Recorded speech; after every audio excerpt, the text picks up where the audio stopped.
தானியேல் மாதிரி ஒரு clean person, தானியேல் மாதிரி ஒரு பயங்கரமான ஆளுக்கு ஏன் பிரச்சனை வரணும்? ஏன்னா பிரச்சனை எங்கெங்கெல்லாம் வருதோ, எங்கெங்கெல்லாம் நீங்க தாழ்த்தப்படுறீங்களோ, எங்கெல்லாம் வனாந்தரமான எக்ஸ்பீரியன்ஸ் இருக்குதோ, எங்கெல்லாம் பள்ளத்தாக்கின் எக்ஸ்பீரியன்ஸ் இருக்குதோ, எது உங்களுக்கு காத்திருக்குன்னா ப்ரமோஷன் உங்களுக்கு காத்திருக்கு.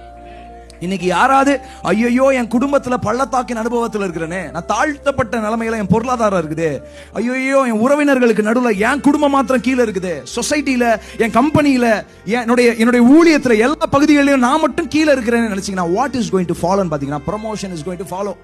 எத்தனை பேர் விசுவாசிக்கிறீங்க? தானியேல் 1ஆம் அதிகாரம் எதை பத்தி சம்பந்தப்பட்டிருக்குன்னா, இந்த உலக கலாச்சாரத்துக்கு அகேன்ஸ்டா போறத பத்தி சம்பந்தப்பட்டிருக்கிறது.